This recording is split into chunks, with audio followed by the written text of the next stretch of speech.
Hello and welcome to Thursday's special interview with me, Anne Diamond, in a week when we're celebrating Viking's longitudinal world cruise.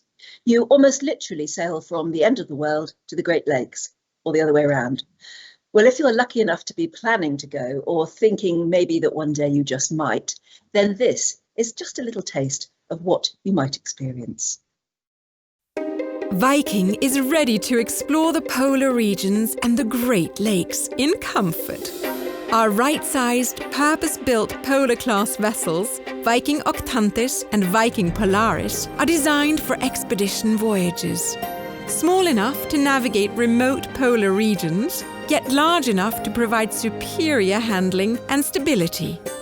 Delivering the extraordinary expedition experience you should expect from Viking.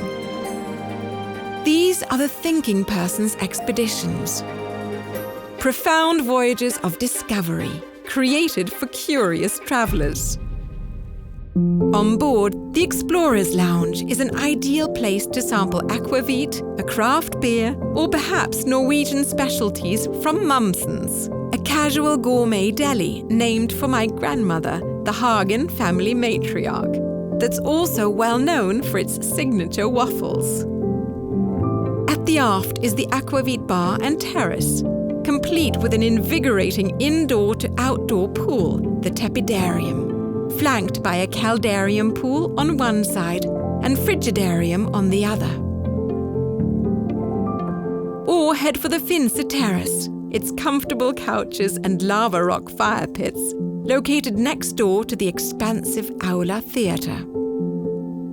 This stunning panoramic auditorium, inspired by the University of Oslo's famed ceremonial hall, features a retractable 4K laser-projected screen that exposes spectacular 270-degree views from floor to ceiling windows. Home to lectures, daily briefings, science presentations, and films, it's the world's most advanced venue for learning at sea. Exploration beyond our Viking expedition ships is designed to be effortless. To accomplish this key design goal, Viking created the hangar, an industry first. The enclosed marina permits guests to embark watercraft sheltered from the inclement weather. Also overlooking the hangar is the Science Lab, a wet and dry laboratory developed in partnership with the University of Cambridge and Aquaplan Neva, which allows our scientists to conduct meaningful research and encourages guests' interaction. Additional knowledge centres are found throughout both ships, all to provide abundant opportunities for our guests to learn and discover as we explore the far corners of the globe.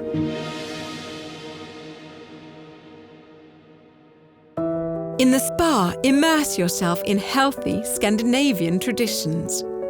From the sauna and snow grotto to a relaxing massage. Or enjoy a Nordic bathing ritual, an invigorating experience, moving from the cold of our snow grotto to a bade stump, the traditional Norwegian wood-sided hot tub. Dining brings many of the choices that Viking is known for, including Manfredi's for Italian cuisine and a private dining option. The restaurant, our elegant dining venue, the World Cafe for international flavors in casually elegant surroundings, the Aquavit Bar, and Mumsens, as well as 24-hour room service options. In our staterooms, sweeping views are yours from our Nordic balcony. A private sunroom with floor-to-ceiling, distortion-free glass that lowers to create a sheltered alfresco viewing platform. Our expedition vessels have a wide range of staterooms from which to choose, including spacious, elegant explorer suites, as well as the expansive owner's suite, an inviting home away from home, with the most exclusive accommodations and amenities on board. Viking expeditions reveal a breathtaking view of the planet in its purest state. We look forward to welcoming you on board.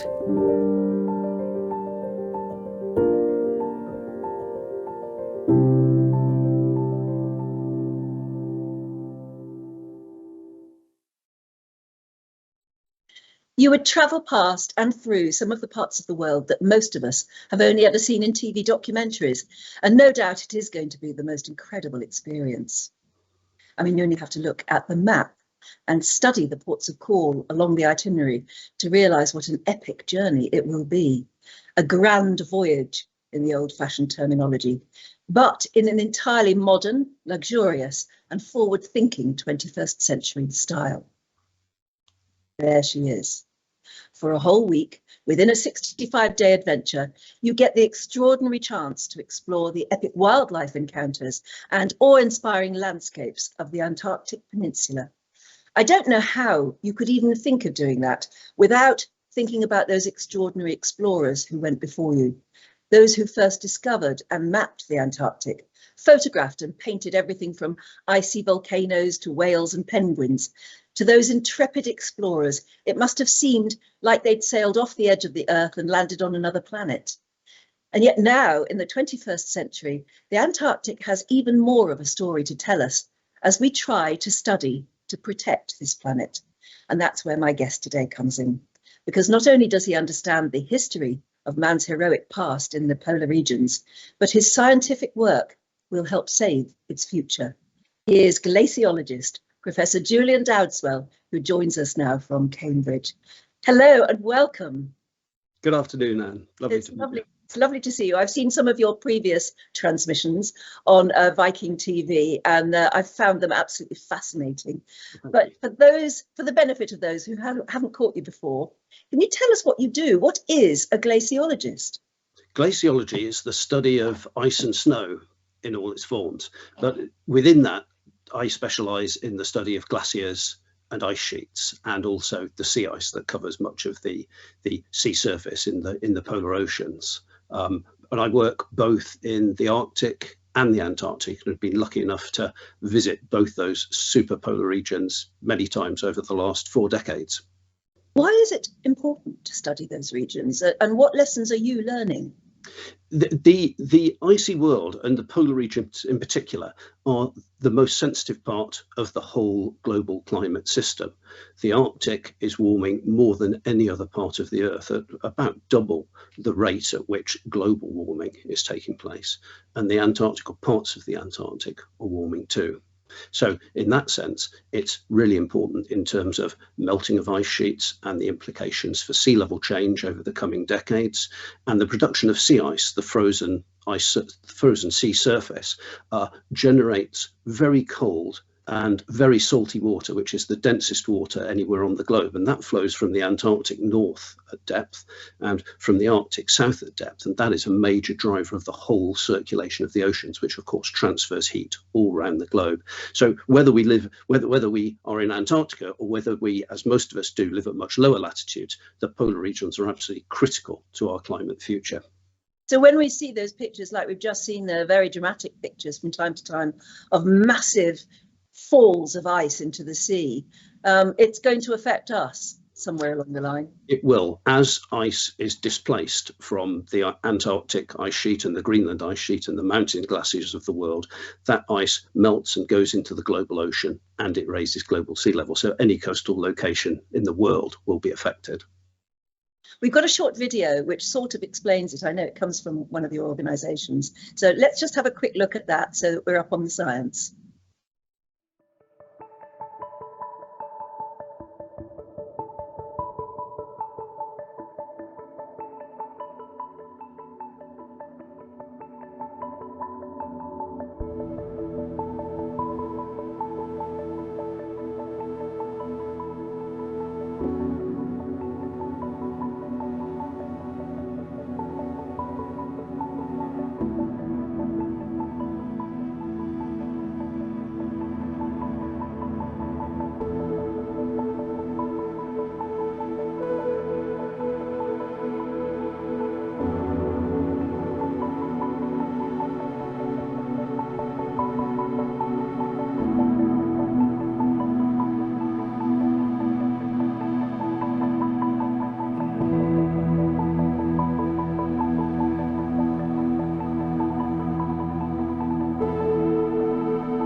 Yes, that really does spell it out, doesn't it?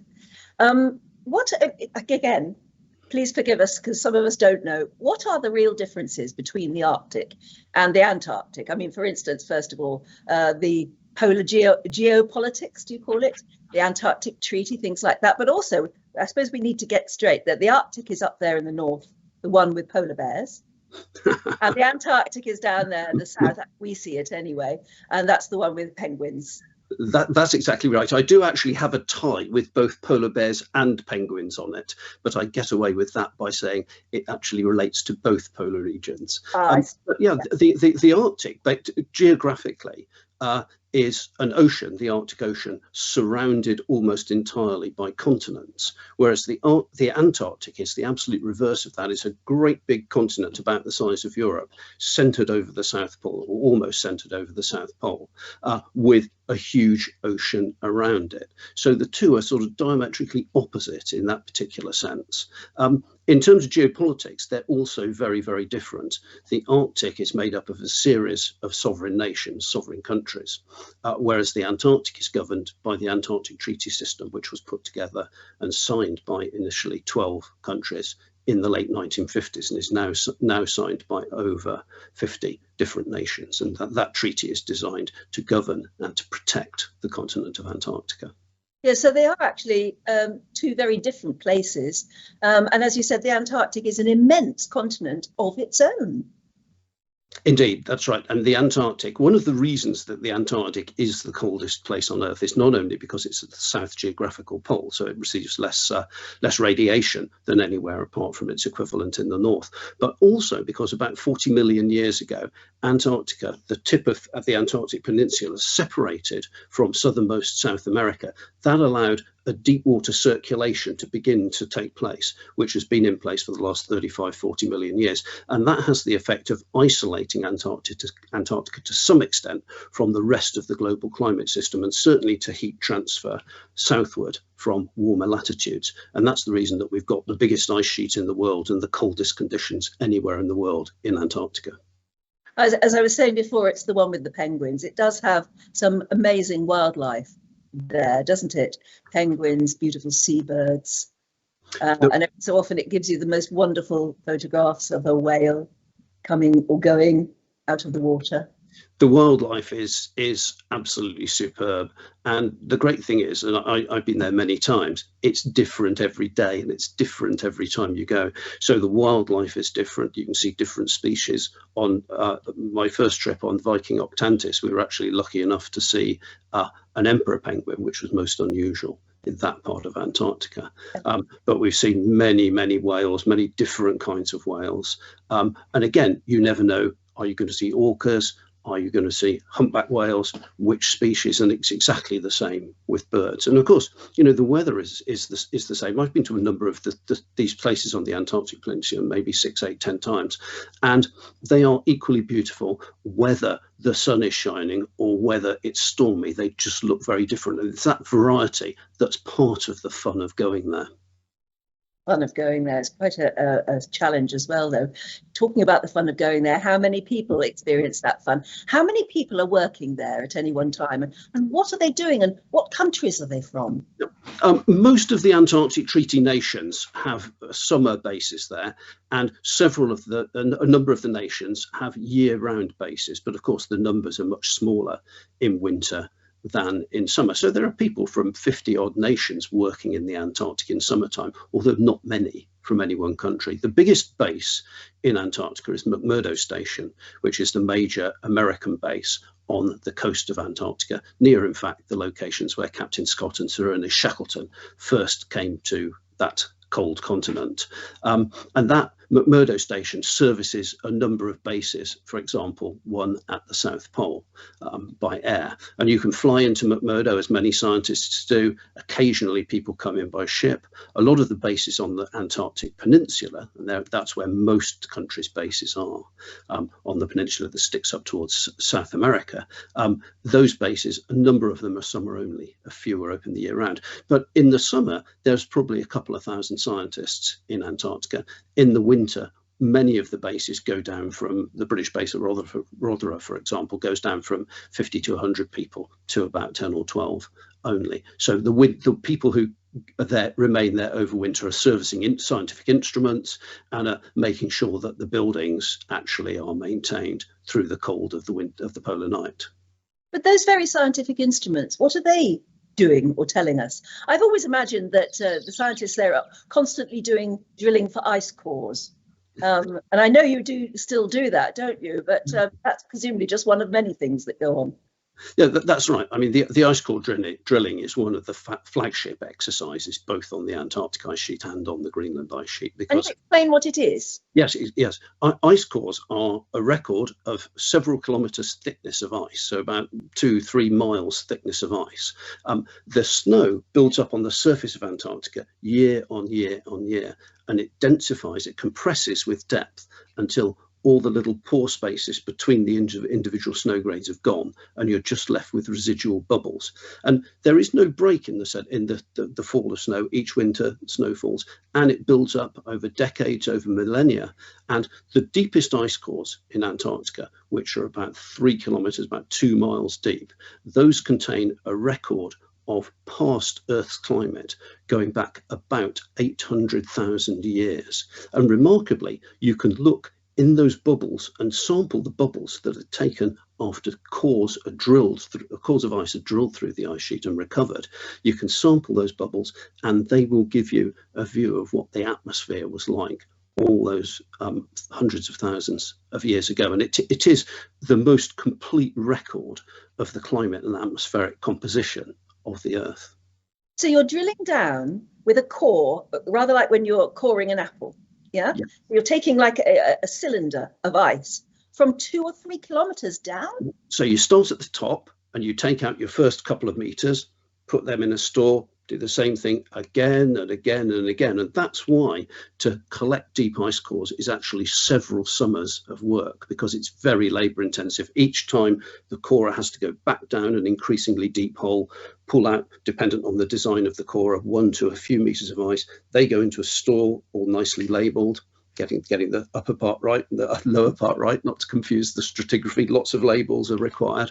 And then, of course, as you get towards the bottom, towards bedrock, which in this case is about 2 miles deep in central Antarctica, it's a long trip down and a long trip back. So it's a very slow process, but it's well worth it. And indeed, a new ice core is at the moment being planned in the centre of Antarctica, which is hoped will bring back ice cores which will stretch back well over 1 million years of Earth history. My goodness.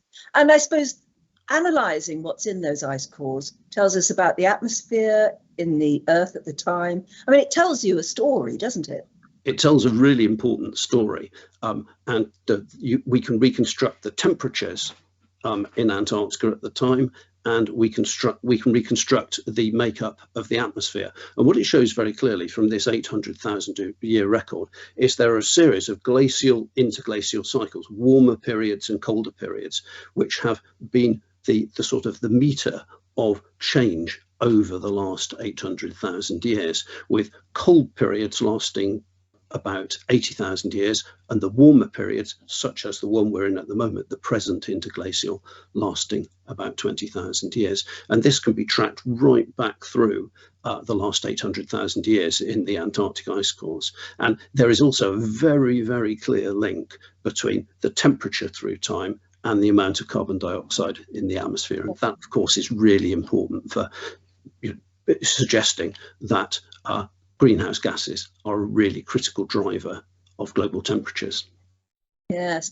I mean, as you say, that's some of the work being done. And when is winter and when is summer in Antarctica?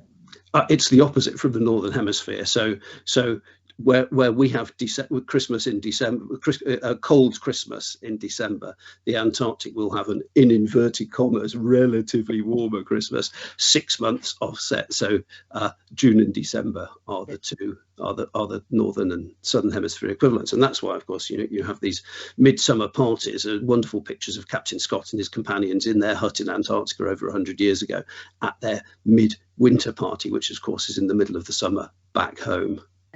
I mean, how dangerous can the low temperatures be to work there? Very. I mean, I've worked at the American base at McMurdo and the nearby New Zealand Scott base on a number of occasions. And when the temperatures and in particular the winds get very high, it's basically not particularly safe to go outside for extended periods.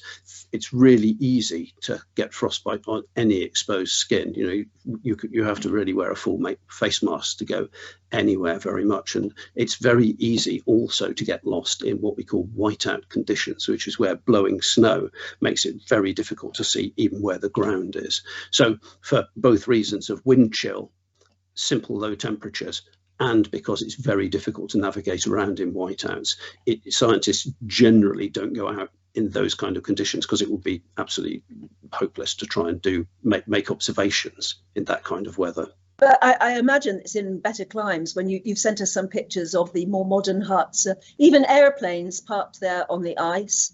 You have, I know, planes with radar. They're the planes actually parked up, quite a few of them, on the ice, planes with radar under the wings to tell you what.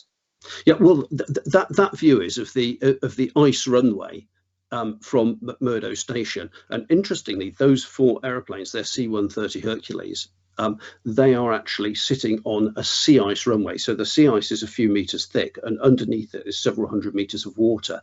But the sea ice is so strong that great big aeroplanes can actually land there. But yes, as you say, what we've been doing down there with American colleagues from the University of Texas in particular is using the antennae below the wings of aircraft to project a radar signal down through the air and then through the ice itself. And ice happens to be semi-transparent to radio waves at certain frequencies, megahertz frequencies, in fact. And that means that you can send out a pulse from that antenna. It goes down to the ice surface. Part of it's reflected back from the ice surface, but part of it goes right through the ice, several kilometers of ice, several miles of ice, to the bed, and then is reflected back. And because we know the speed at which that energy travels through the ice, we can then convert time to distance, and we can measure the thickness of the ice, not forgetting to divide by 2 because the sound goes down and then it comes back. So whenever students come and say to me, oh, the ice is a bit thicker than we thought, I go, did you remember to divide by 2? So and the thickest ice in Antarctica is almost 5 kilometers, almost 3 miles in thickness. So it's absolutely enormous ice sheet. And under there is you call it bedrock, but land, it's... Yep. The East Antarctic ice sheet, the bulk of the East Antarctic ice sheet is resting on land. And in fact, if all the ice was stripped away, most of East Antarctica would be above modern sea level.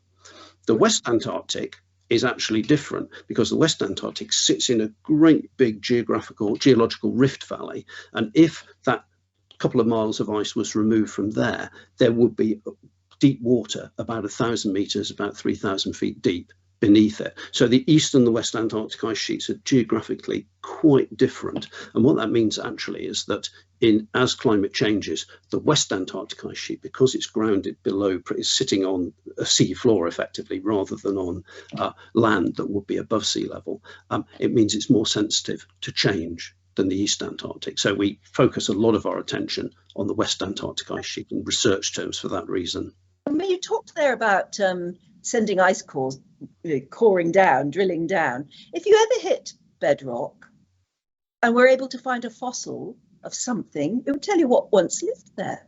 Yep, you can do that. And there tends to be an easier way to do it because there are exposed rocks sticking up through many parts of the ice sheet, not everywhere, but in many places. And of course, those were first observed by Captain Scott's discovery expedition, 1901 to 1904, where Hartley Ferrer was the geologist. And he walked across the ice and sampled some of the exposed. They're just small exposed mountains, sampled some of the bedrock, and he found fossil leaves in that bedrock. Which later, haven't we? Because you've got one in the Institute. Yes, indeed, which show that the Antarctic was, of course, covered by trees several hundred million years ago. So you're right. The fossil record shows that the Antarctic was a lot warmer in the deep geological past. And there's we found it. The Glossopteris sample there, and that was one of the ones collected by Hartley Ferrer, and that was the first real signal that Antarctica had been much warmer than it is today. And of course, that was a puzzle to Ferrer, and it was a hint of what we later realized was what we call plate tectonics and the movement of continental plates around the globe, which was Alfred Wegener much later put together in the theory of seafloor spreading and plate tectonics. And it shows that different geological plates that now make up Antarctica were at low latitudes at different times in the deep geological past. There you are. It is this story, this unfolding story that you're discovering. Finally, I've got a little picture just of this in this bit of what looks like a Christmas party in the ice. That was such fun. That was such fun. This is when my wife's also a glacial geologist, Evelyn, and she was down. We were down there together, and we were two of the four leaders on the Canterbury University in Christchurch on their master's programme, where we take 10 or 15 people down to be trained in various aspects of Antarctic science and also living and camping in Antarctica. And that was, as you say, the Christmas party. Huge fun with the Mount Erebus in the background. And we had a day off, and it was a beautiful windless day, and we sat out and had a turkey lunch and actually a glass of wine too. It was extraordinarily pleasant. That is the Antarctic version of sitting around a fire pit almost, isn't it? You've carved yourself a seat round the table. Yeah. That's absolutely brilliant. I'm glad you have a lot of fun there as well. We try and enjoy it. I mean, it's such a beautiful place. It's wonderful to be there in all weathers, and that happened to be one of the good days. Mm-hmm. We've got some pictures of what looks like a landing party, a sort of expedition setting off. And again, now I don't know whether is this one of your university expeditions, or is no? This is actually, yeah, this is Viking Octantis earlier in the year. So this was about the end of January, and we're going ashore to look at both the wildlife, elephant seal country, because this is one of the sub-Antarctic islands in the South Shetland chain, and also the really interesting geology there, which tells a part of the story of the evolution of Antarctica. Yes, there are rugged, jagged cliffs and everything there. It's quite a landscape, isn't it? And yeah. With small boats being launched off the ship. Yep, straight from Octantis. They have two kinds of boats on the vessel for people going ashore. One are those special operations boats, which hold about 20 and are very easy to get on board, because you actually get on board from a platform inside the ship itself, as that photograph showed. And the others are the Zodiacs, the smaller rubber boats, which take about 10 or 12 people. And there you can get aboard, and landings on beaches are very possible. Like I say, I think it would be very difficult to do that without thinking of the people who've been before you. But before we go into the history, because I find the history of polar exploration absolutely amazing, did COVID stop work for you in the polar regions? Did you have to just down tools? And what happened to the people who were already there? The people who were on the bases when COVID first struck simply stayed there. They were isolated. They almost certainly didn't have COVID. And the science managers of many national groups who had bases down there were very clear that they didn't want to have COVID with the medical attention that it might need down on those bases. So those bases were very carefully kept isolated, and the transfer of people was kept to an absolute minimum for a long period, really until the vaccines started to kick in. And it was then realized that probably serious illness for most people was once vaccinated not a particular hazard. I mean, ourselves, we were coming back from a voyage to Antarctica, and we arrived after a month at sea in Ushuaia in southernmost South America, and we were held there for 4 or 5 days on the vessel, even though it was us who were the people after a month who didn't have COVID, and it might have been the people on land who did. And at that point, all the people on the ship were asked, "What meds do you need?" And the Argentines provided a month's supply. And the idea was that we would have to go back to Europe on the ship. But after cruising up the coast of South America for about a week, the Uruguayans kindly let us in, and we got off the vessel, and we were escorted in coaches in a sirens blazing and lights flashing motorcycle outrider motorcade to the airport. Remarkably, because we were the uncontaminated. Yes. We'd been on the ship for a long, long time, and then proceeded with difficulty back to the various parts of the world that we come from. So that was an interesting exercise for us in particular. So being isolated away from Antarctica, is there any work you could do? I mean, how much can you tell from satellite, for instance? Yeah.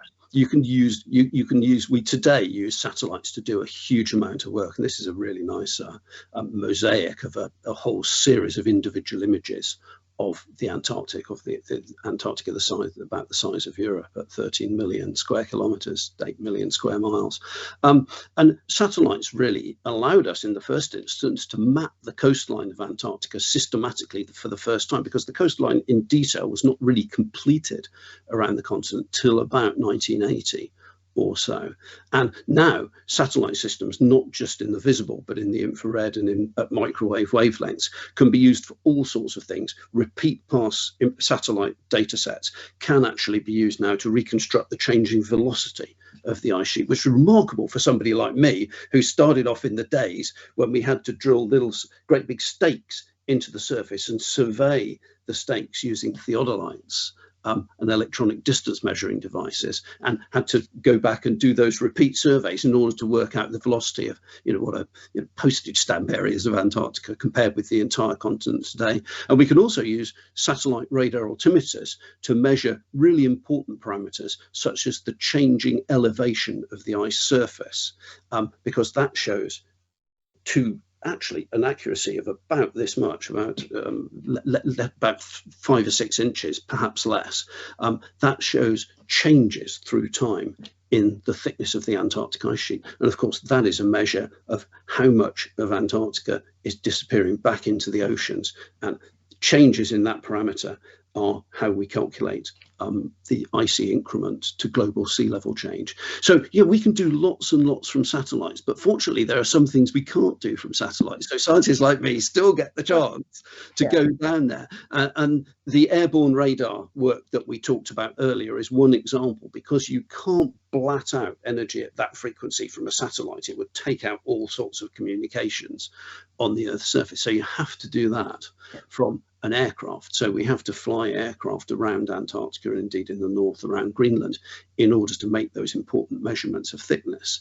And we also need to go on ships still around the margins of Antarctica in order to sample the marine makeup of the marine organisms in the water column, the water chemistry, and so on and so on. So there is still a lot of work that we can do from space, but there's still much that we need to do on the ground. In fact, one of the interesting interfaces of that sort is that people have now started to look at penguin colonies from space, and it's rather difficult to image individual penguins, but certain new penguin colonies have been identified using satellite imagery by actually the pink discoloration of the ice in very isolated parts of Antarctica. So penguin poo, as well as being smelly, actually can be quite useful. Yes, tells you a lot, but you've got to understand that. Now, talking about being there, if you right now were about to address a group, say, 10 people who are going to go on the next Octantis cruise down to the Antarctic, and you may well be speaking to them right now, who knows, they may well be watching and absolutely dying to go. What would you want to tell them to make sure they gain the most from their experience? What would you most want them to appreciate? Stop, look, and listen, I think. The Antarctic is a wonderful place to observe many, many things that you will not have seen before, whether they be landscape, the icy world, or whether they be creatures in the air or in the sea. Stop, look, and listen. And it is the wildest place on the globe, the last great wilderness on the globe. And it's there for you to appreciate with all your senses. I think I once heard you say that there is nothing as thrilling as the first time you see an iceberg. That is a thing, I must say. And I remember well the first time I came to Antarctica on a research ship, and the water gets colder and the air gets colder, and then everybody is out on the deck or on the bridge looking out with binoculars. And when you see the first iceberg, you know, yes, I'm there, because of course a lot of the icebergs, the big icebergs produced from the Antarctic ice sheets, go a great distance north. They circulate around Antarctica, and some of those bergs can be miles, tens of miles, and some more than 100 miles in length, and have cliffs 60, 80 feet high. So these are enormous. We call them tabular icebergs because they look like floating icy tables, and you can see them way in the distance. And those are the first signs that you're coming towards Antarctica. They're the first signs that that continent is frozen and is producing these monster icebergs. Wow. Yeah, I can understand why. So you actually may get to see your first iceberg well before you actually get to Antarctica. Yes, that is quite often the case. No, you're on your way. Yeah. So I said at the beginning, I just don't see how you could embark on that sort of journey without wanting to know first about the people who went before you and the history of man's explorations, both to the Arctic and to the Arctic. Arctic and Antarctic are absolutely amazing. And I know that just until recently you were director of the Scott Polar Research Institute in Cambridge. So you know all about these amazing explorer characters. And I know that actually the first person who allegedly discovered Antarctica but didn't quite realise he had was Captain Cook. Well, Cook was very unlucky because although he was, of course, one of the very great navigators and certainly was the first to circumnavigate Antarctica, his furthest south in his ship in the late 1770s was actually in a great big bay, a great big embayment. And had he gone to that southern latitude, over about 60% of the periphery of Antarctica, he would indeed have discovered the continent. But because he went to one of those embayments, he didn't see anything. And his conclusion was very simply, and if there is a continent there, it would be no use to man nor beast. Well, you can understand his point of view. Oh, absolutely, yeah. But he was a clever man, and he later visited South Georgia, which is a sub-Antarctic island, very beautiful, lots of wildlife there, as well as glaciers. And he noticed that the ice that was produced from the glaciers was producing quite large icebergs, whereas the sea ice, the frozen sea surface, was just very thin, just a few feet thick. And he concluded, therefore, because he saw great big icebergs around the periphery of Antarctica, that there almost certainly was a continent there, because otherwise, how would you generate the icebergs? But he thought it wouldn't be very useful to anybody. Cold, white, and just generally not very pleasant. But the discovery of Antarctica happened a few decades later in 1820, when sealers and whalers first went sufficiently far south to encounter the sub-Antarctic islands and then the Antarctic Peninsula, which is the bit that sticks up towards southernmost South America. And then for a number of decades, the Antarctic was the habitat of the whalers and the sealers, and of course they did enormous damage for their commercial enterprises, and whales and seals and elephant seals and so on were decimated and only really recovered in the last few decades. And then in the 1890s, it was realized by the international geographical community that in fact Antarctica hasn't really been visited much or mapped at all. The whalers were quite secretive because it was commercial in confidence stuff. They didn't want to tell the other whalers where all the whales were. So they made maps, but most of them never saw the light of day. So it was decided in Britain that an expedition, the British National Antarctic Expedition, these expeditions are usually known by the ship's name, so it's colloquially the Discovery Expedition, which was Captain Scott's first expedition to Antarctica, 1901-4.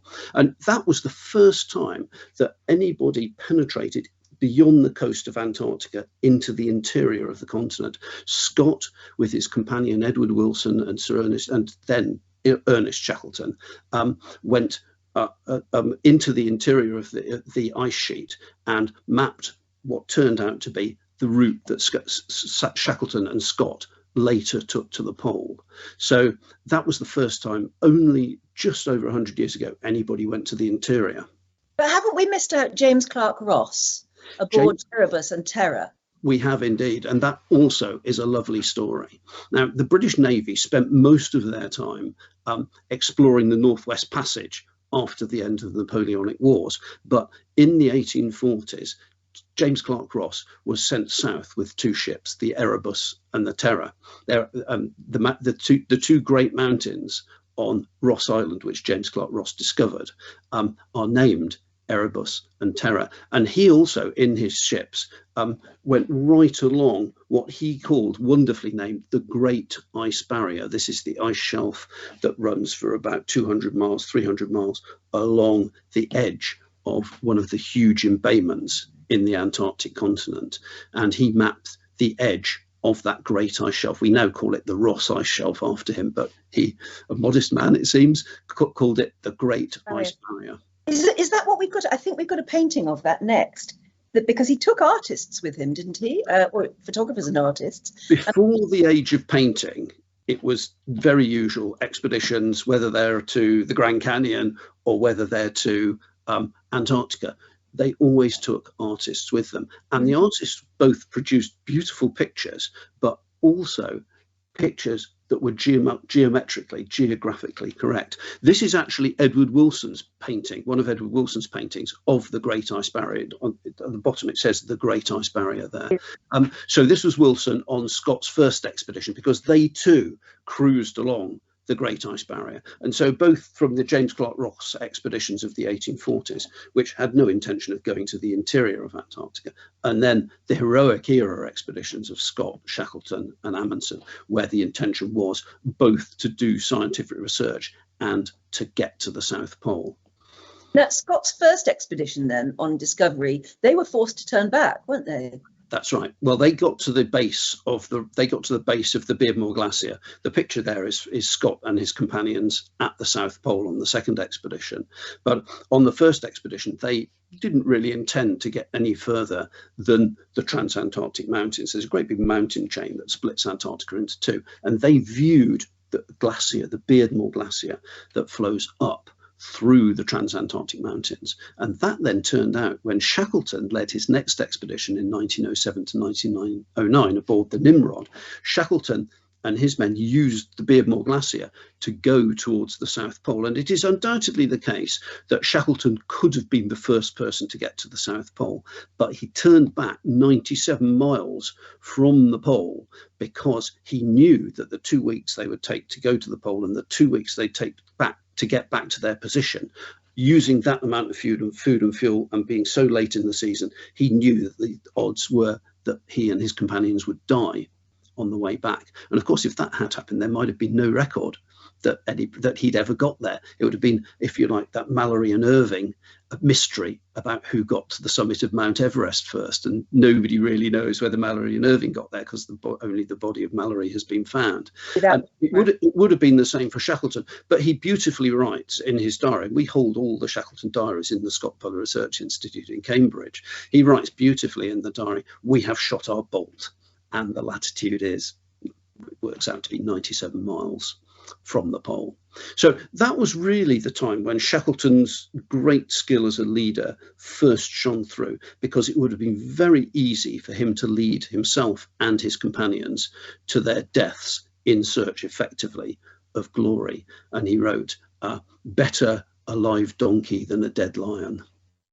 Well, absolutely right, but it takes courage to do that too, doesn't it? It does. And then, of course, Shackleton came back, having got to within 97 miles of the pole. And Scott's second expedition aboard the Terra Nova had planned to do a very great deal of science, because both Scott's expeditions were marked out by a huge volume of scientific work. And in fact, I think it's true to say that Scott's expeditions were the antecedents of the precursors of systematic interdisciplinary science in Antarctica. But Scott's Terra Nova expedition, 1910 to 13, was aimed to get to the South Pole and to have a scientific component, a significant scientific component as well.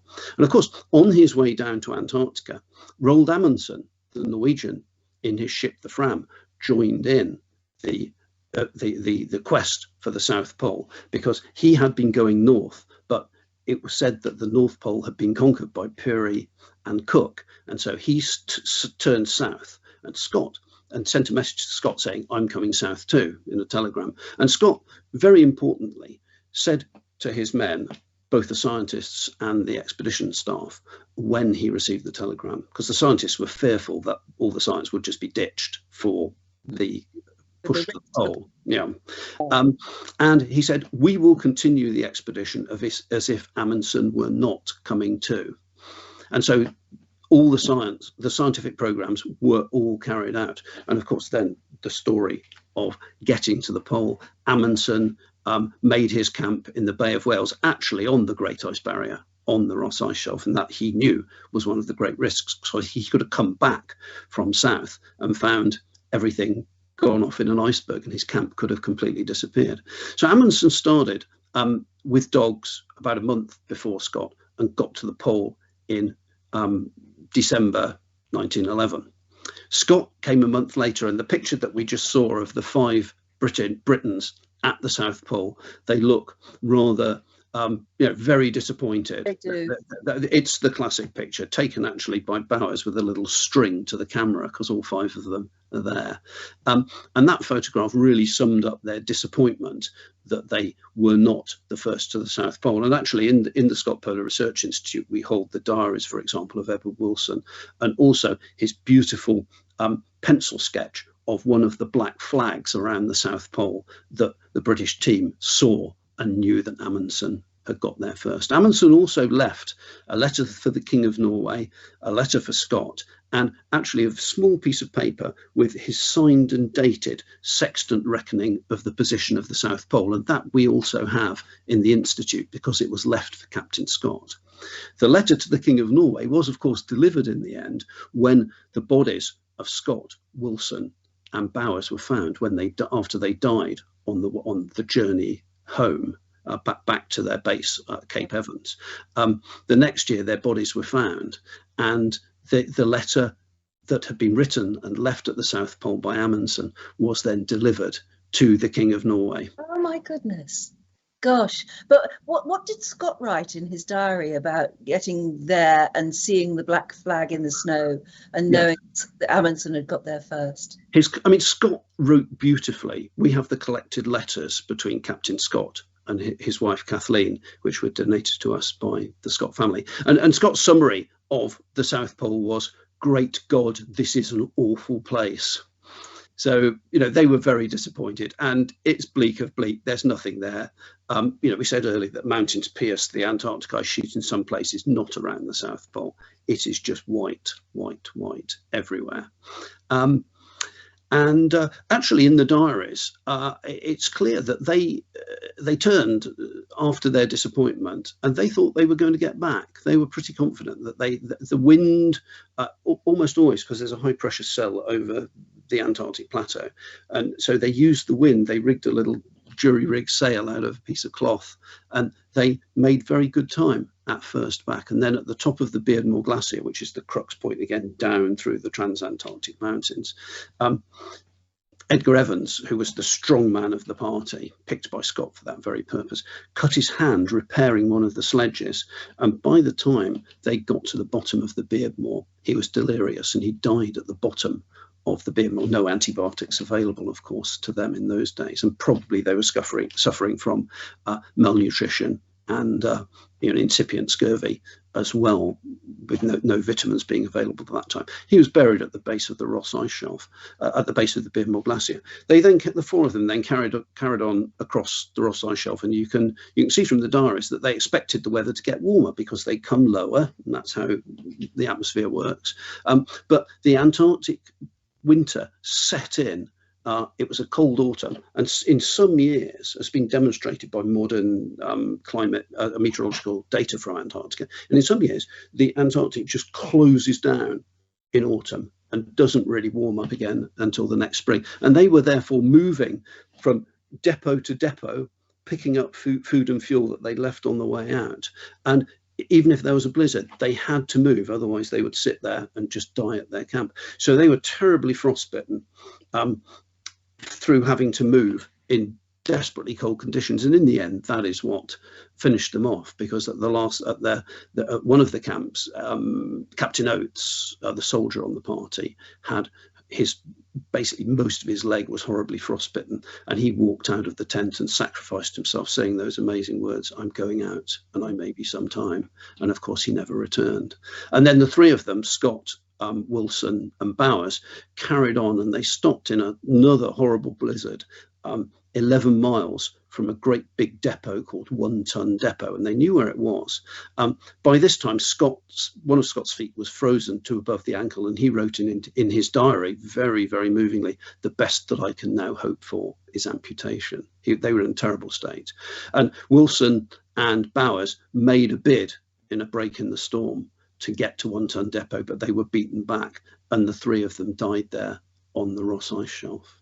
So, as I say, we hold the collected letters between Scott and his wife Kathleen, and his last letter, you couldn't even read it out. It's so moving. It's simply titled "To My Widow." Enormously powerful. Powerful. It is such a moving story still, and we call him Scott of the Antarctic very proudly, don't we? But my goodness, what an incredible man, an incredible story. Well, they all were amazing. And tell it, I'm nearly in tears just listening to you tell it. My goodness. What of your own background? So where did this love of the polar region start for you? I know you've said that I always loved ice. How can anyone always love ice? Well, I always loved maps. I think that was probably ice. I was probably exposed to a bit later. No, yes, that's the younger me when I was doing my doctorate on the biggest ice caps in the Eurasian Arctic. But no, I was lucky. At school, I had two great geography teachers, really superb, and people who could enthuse you. And I was also in the Navy Cadets, and the Navy Cadets did a lot of outward bound in places like Scotland and the Lake District. And not only did we do various boating things, but we also did a lot of overnight exercises in the Scottish mountains and in the Lake District. And I loved all that. And of course, it's classical glacial terrain. You can almost smell the ice in some of those places in the northwest of Scotland.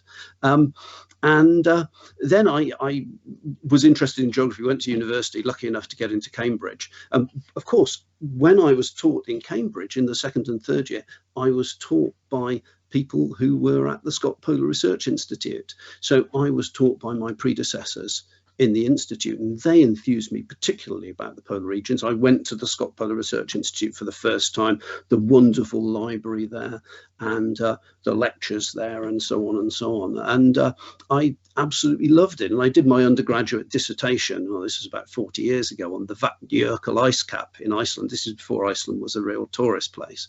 That was huge fun. And so then I set up a master's in America, and then a master's in University of Colorado, PhD back in Cambridge. And I was lucky enough to get academic positions, first in Aberystwyth, then Bristol, and then for the last 20-something years in the University of Cambridge. And we've got a little video of the Scott Polar Research Institute. Yeah, good. With you're in it, and you meet Viking's Karina Houghton. Let's have a quick look at this. The Scott Polar Research Institute was founded in 1920 as a memorial to Captain Robert Falcon Scott and his 4 companions who perished after reaching the South Pole in 1912. The institute, located at Cambridge University, is a centre for the furtherance of knowledge about Antarctica and the Arctic. The origins of the Institute are actually found in a diary that we hold in our archives from Frank Debenham, who was a geologist on Scott's last expedition. And Debenham, when he was doing science on Mount Erebus in Antarctica, close to the Cape Evans hut in 1911, he actually wrote in his diary one evening, he said, "It would be really good to found a centre," and then he crossed it out, he said, "an institute for the furtherance of knowledge about the polar regions, for people interested in the polar regions to meet and to store information about the polar regions."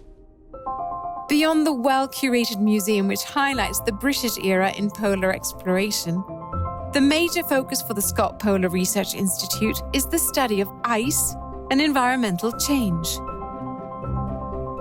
It's also home to research students, PhDs, master's programs, and interdisciplinary studies. Now a century old, the Institute has been a fitting memorial to the men of the Scott expedition. who dared venture beyond the edge of the known world in their quest to reveal the heart of Antarctica. They were the astronauts of their day. These places were completely unknown, almost completely unmapped. The Institute's library documents this heroic age in astonishing detail.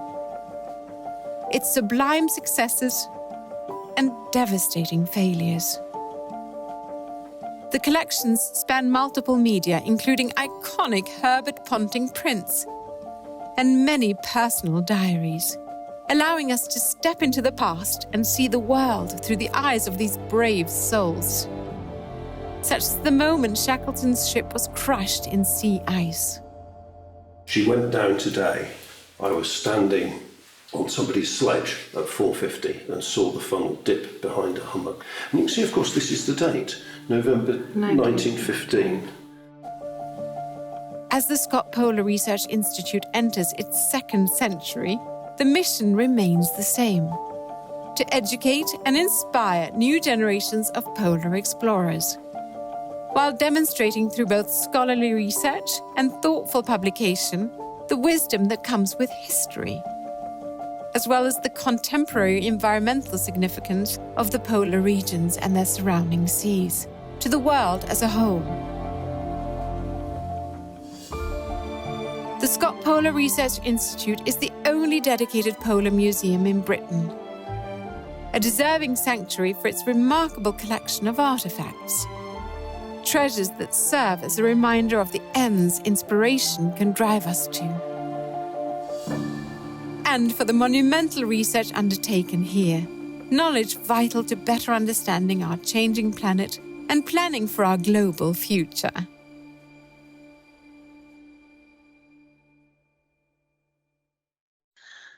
What an amazing place to live and work. I can understand it. You caught the bug, didn't you? And then you ended up there yourself, 20 years or so.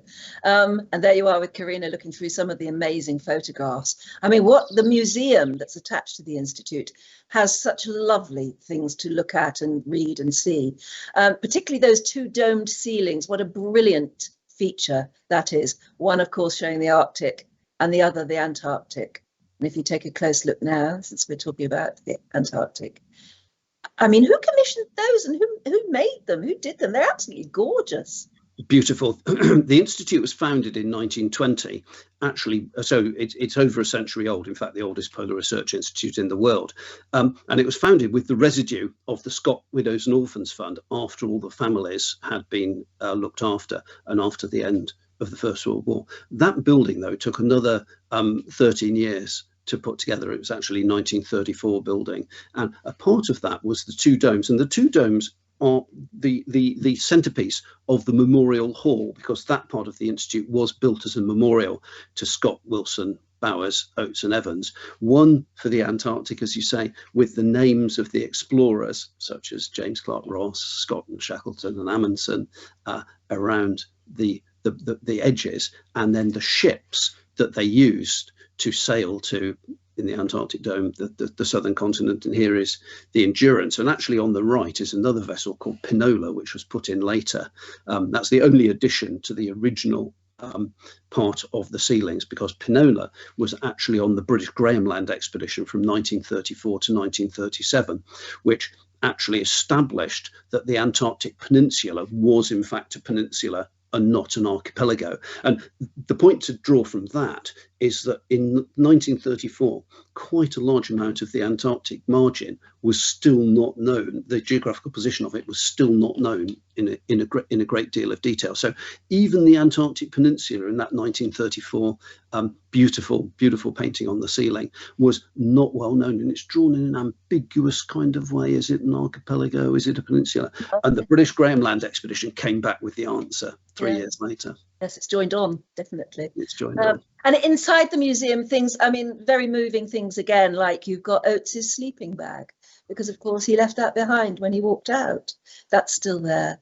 I mean, my goodness. It's amazing that we have Oates's sleeping bag. The story is that Oates walked out the tent and sacrificed himself, as we said, and his companions went on. After it was realised by those who remained at Cape Evans, their camp, that Scott and his companions were not coming back, they planned to get off as early as they could in the next spring to go and see what had happened. They called it a relief expedition, but it was really, they knew they were dead, and it was to find out what had happened. And they got to One Ton Depot that Scott, Wilson and Bowers had been beaten back from 11 miles away, and they could see that it was undisturbed. They carried on, and just to one side of the bearing to the next depot south, they saw a little bump in the snow, drifted over, and they went over there, and it was a collapsed tent with the bodies of Scott, Wilson and Bowers in it. And they spent 3 or 4 days there reading all the diaries to work out what had happened. And then they built a snow cairn over the tent, taking out everything but the bodies and the clothes that they wore, but taking out everything else, all the diaries, because that's why we have them now, taking out all that material. And then they built a beautiful snow cairn with a cross on the top of it and said a burial service. But they didn't just go back then, because they knew that Oates had walked out of the tent and had not had a Christian burial. And in those days, this was really considered a very important thing. Evans had been buried, and a burial service said at the base of the Beardmore. So they went on south, and in the same way that they found a little drift over the tent, they found a little drift just to one side of the bearing to the next depot. And they thought, could this be Oates? But it wasn't. It was simply the sleeping bag. And the reason for that is that Scott, Wilson and Bowers, as they started off after Oates had sacrificed himself, after the blizzard had died down, they took his sleeping bag with them to start with, because they thought if they found him comatose, they would put him back in it. They never did. And after about 3 or 4 days, they thought, well, we must have gone far too far to ever find his body now. And so they jettisoned the sleeping bag as excess weight. And it was there for the relief expedition to find it the next year, and that is the story of why we now have it in the Institute. And it's regarded, because it's slit all down one side with a far bigger opening than would usually be so, because Oates's body was so racked by frostbite that was the only way that he could use it. And it's regarded as the absolute, it's the sort of quintessence of Edwardian sacrifice, pre-First World War. Was this body ever found? No. Ah, well. So, I mean, you've also got, I know in the museum, you've got this sketch that I mentioned earlier of Amundsen's black flag. Yes, that, again, not a photograph, but a sketch. Yeah, well, this is a lovely one. And we actually have one of the black flags as well. That was Wilson's sketch, but we have one of the black flags that was found on the body of Wilson at their last camp. And what Amundsen did very properly when he got to the South Pole, they spent several days doing detailed sunshots to make sure they knew exactly where they were in relation to the pole itself. And then, just to make absolutely sure, Amundsen, very, very thorough, excellent polar traveller, and he sent out a number of the members of his polar party in different directions, like a little expanding rosette from his best estimate of the position of the South Pole. And each of them skied a few miles off and then put a black flag in. And it was one of those that was collected by Wilson.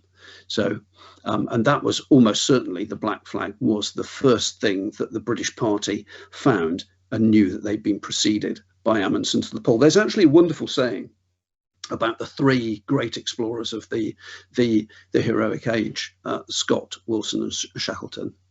Scott for science, Amundsen for speed, and Shackleton if you want to come home from a really hard place. Yeah, because he was heroic as well, absolutely incredible.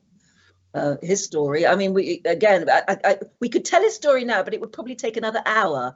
But I know that his ship was the Endurance.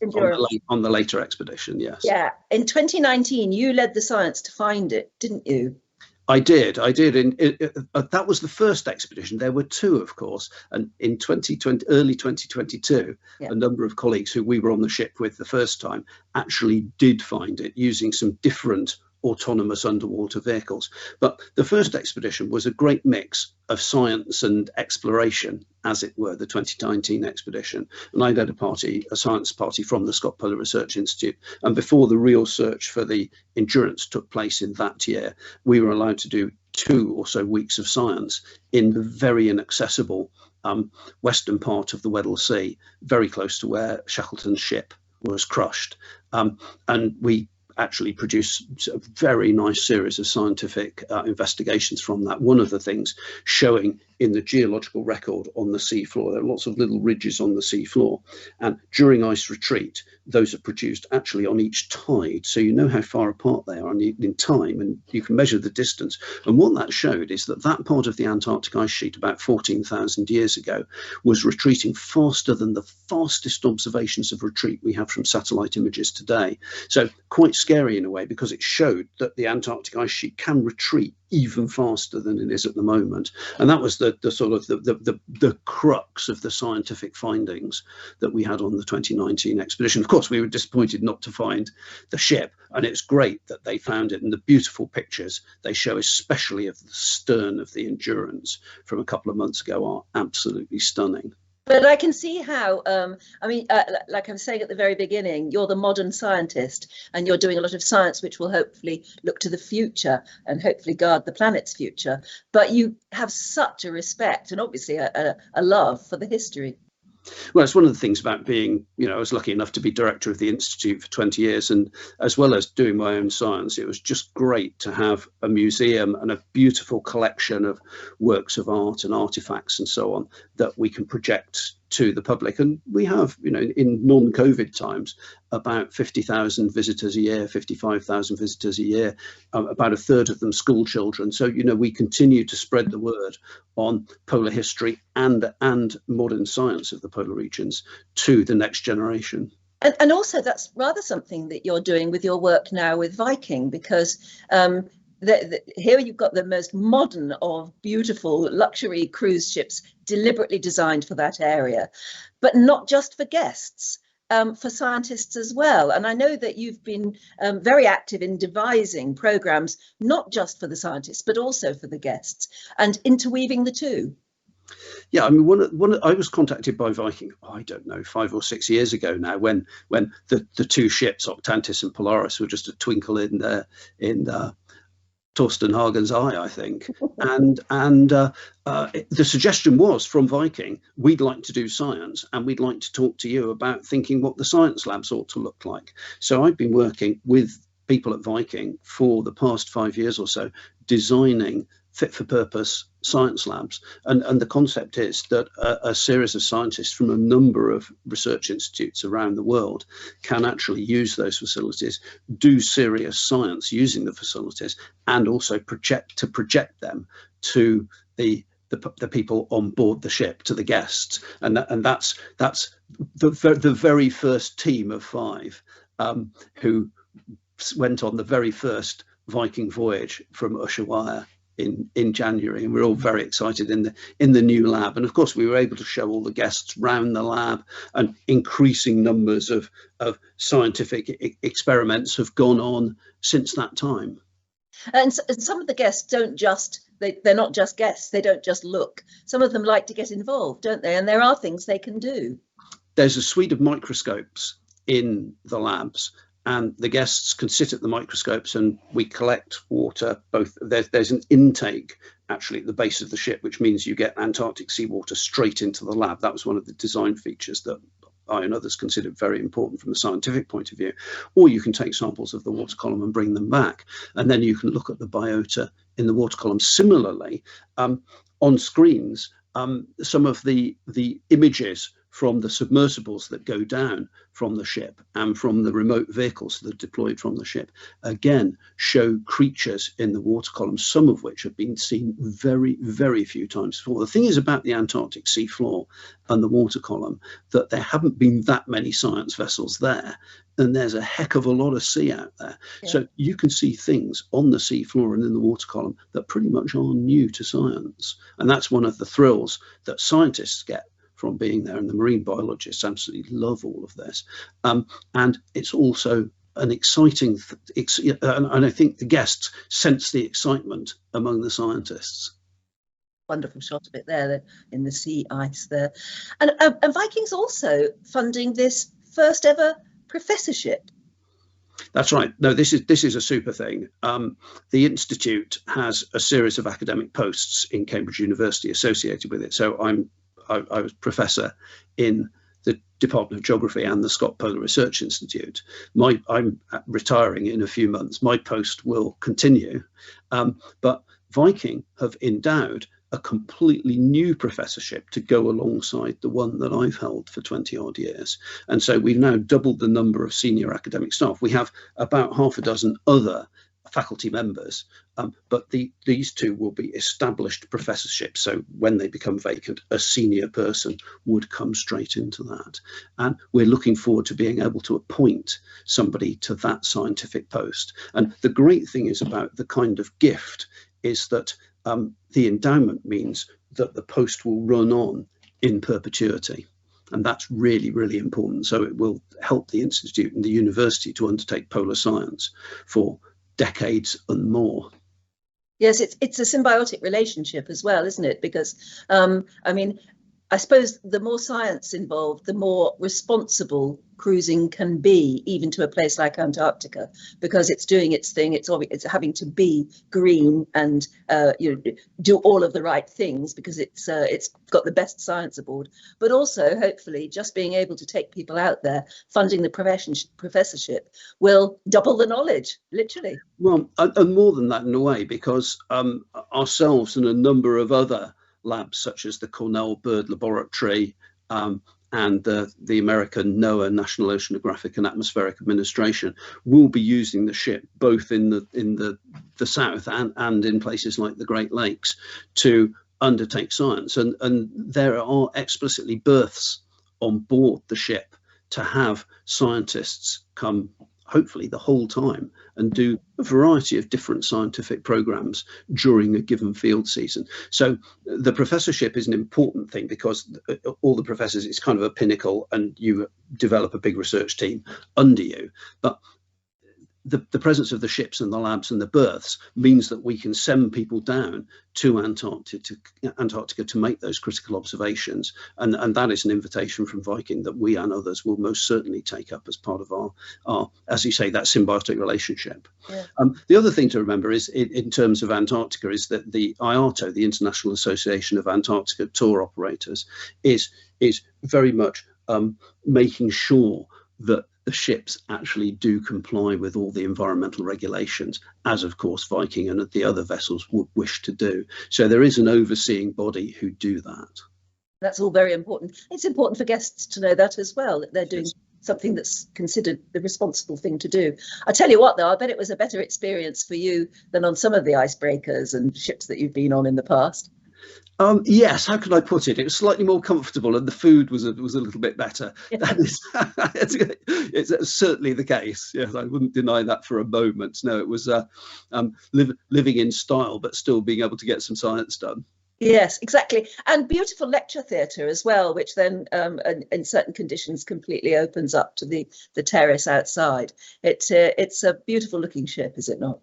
Yeah, the lecture theatre is really great, and the view from there, I mean, that's with the shades down, as it were, which you have to sometime in bright sunshine. But it is absolutely lovely as a view out, and it's a really nice venue. I mean, I enjoyed lecturing there, and I think all of us did. You know, unfailingly enthusiastic groups of guests listening to us, and lots of really great questions afterwards, because there's always time, you know, both in the lecture theatre and just outside at the back with a cup of coffee or something to take things a bit further. And one of the nice things about being on the ship for an extended period is people just come up to you and ask you all the supplementary questions that they would like to, and it's a great venue for sort of informal. Well, I don't think they would be on that adventure, and certainly not on the long cruise, if they weren't already really interested and hungry for knowledge. Completely agree, and that's why we get such brilliant questions. Yes, I'll bet. I love your book. I was sent it just the other day. It's as heavy as lead. But... And that's because Mike and I, Mike's the co-author, we really wanted to have photographs on high quality paper. Yes. Almost all the photographs in the book are either mine or Mike's, and it was really important to us that the paper was of good quality. So Yes. that's why it's so That's heavy. why it's so heavy. Yeah. But it's absolutely gorgeous. And the photographs are, I didn't realise they were mostly yours. They are sensational. We had huge fun doing that, as you can imagine. Laying out the book. Just great fun, fun. We're working on another one on the Arctic. It's going to be called Arctic Islands, and we're probably about a third of the way through that. We've got pretty much all the photographs and selected pretty much all of them. Oh yeah, I can't tell you, it's just exciting leafing through the book. Oh yeah, and that's a classic ice camp. Yeah, absolutely. Yeah, on land. The ice camps are a little bit less comfortable than being on Viking Octantis, yeah. I have to say. I can imagine. But the book is absolutely sensational. I'm still going through it. But that's, I mean, you only have to read the book to see why Antarctica is so special to you. But seriously, to end on a really sort of serious note, I suppose, your fears about climate change. I know you've talked about the Antarctic ice retreat, but isn't there also growth on some of the ice shelf? Yes, there is. And the little video at the beginning showed a piece of work that Dr. Fraser Christie and a number of us at Scott Polar did as part of the 2019 Weddell Sea expedition. And what that showed is the ice on the east side of the Antarctic Peninsula. The ice margins have been advancing over the last 20 years. And this seemed a little bit odd to us.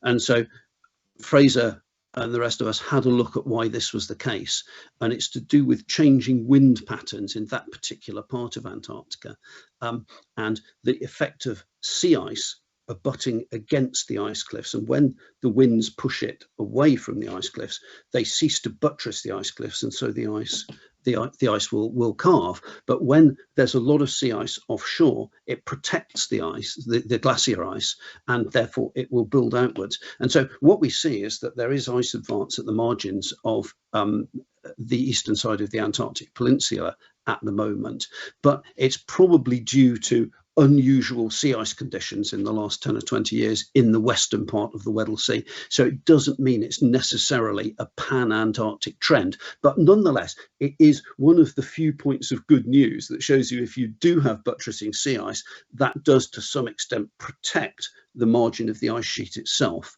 from calving into the sea. But of course, that effect may diminish in the future, and there are a number of areas of Antarctica, in fact the bulk of areas of Antarctica, where the ice, especially on the western side of the Antarctic Peninsula and in parts of West Antarctica, such as the Pine Island Bay Thwaites Glacier system, which is seen on television around the world, as a place which may actually be a precursor to rapid retreat of parts of the ice sheet. Those parts of the ice sheet do look very sensitive to change at the moment, and they're being monitored very carefully, both on the ground, from ships and from satellites, so that we are making sure we understand what the rate of retreat and the rate of mass loss and effectively increments to global sea level rise, how that is changing. In your own career, from student right through to professor, you must have met a lot of young people who are seriously committed to what you are committed to, helping save the planet, discovering more about it, and using that knowledge to help save the planet. So are you, when you look at climate change and all the problems and the slow way we've responded to all of those warnings years ago, are you optimistic or pessimistic that we can save the planet? I mean, the way that I deal with this in lectures is there are three scenarios. One of them is what one might loosely call a hair shirt scenario, where we stop using fossil fuels almost immediately, and we don't travel on jets and so on, and we probably switch to veganism and so on. And that would lead to a continuing but slowing rise in temperatures, and in about 50 years temperatures would probably drop back to what they were a few decades ago. Now, nobody seriously thinks that is going to happen, because it requires such a huge change throughout the world, and whatever we think the West might do, whatever we think Britain, the US and Europe might do, there are many other countries who will probably be doing less. So that scenario is not probably what is going to happen in our grandchildren's lifetime. The other scenario, which is the terrible one, is we just go, well, we'll burn it all and we don't really care about anything very much at all. And I don't think that's going to happen either, because I think there's sufficient political will, and humankind in the end has sufficient sense, and I hope enough of us has sufficient sense to realise that that is not sensible. So I think there's a middle ground where we will gradually reduce the amount of CO2 that we're pumping into the global atmosphere, and we will become much more dependent on renewable energies. But that will take a number of decades to kick in, and I think, you know, it's up to our political masters to decide, and you know, big companies to decide how that will happen. But I think that's what will happen. What we hope with that is that the warming of the globe will then be restricted to perhaps 2 degrees centigrade, about 4 degrees Fahrenheit, rather than anything worse than that. And it really depends, that middle way, it just depends on how far we pursue that and how many big countries actually pursue that, as to how quickly we manage to wean ourselves off a dependence on fossil fuels and just to renewables, which don't produce greenhouse gases. I think that just shows how it's important that maybe not just the scientists, but everybody reads your book and gets to love the Arctic and the Antarctic, and then feel a responsibility towards it. Yes, I guess. I do think that once you've seen these places, you really do realise how precious they are. I mean, Antarctica is the great wilderness, and it would be horrible if it was diminished too much. If only for the memory of Scott as well. It was worth doing, didn't he? Absolutely fascinating talking to you. I could talk to you all night, but I don't think I'm allowed to. And anyway, you'd get tired. So I will instead read your book. But thank you so much for telling us all about your work there and the fantastic voyages that are available to people who know and care and want to go and see themselves. So thank you very, very much. And I'll just say goodbye and good night. Thank you, Anne. It's been lovely to talk to you. Been great. Thank you very much. Well, next week, my guest is Dr. Simon Poole, who's an expert on the health benefits of the Mediterranean diet, something else we could all learn from. He's going to tell us how olive oil can help us live longer. Now, Dr. Poole will be discussing his 2 books on the subject and the changes we can all make, quite easily, actually, to live a little healthier. So until then, happy holiday planning or happy holidays. I'll be here for you next Thursday. Until then, stay safe and well. Goodbye.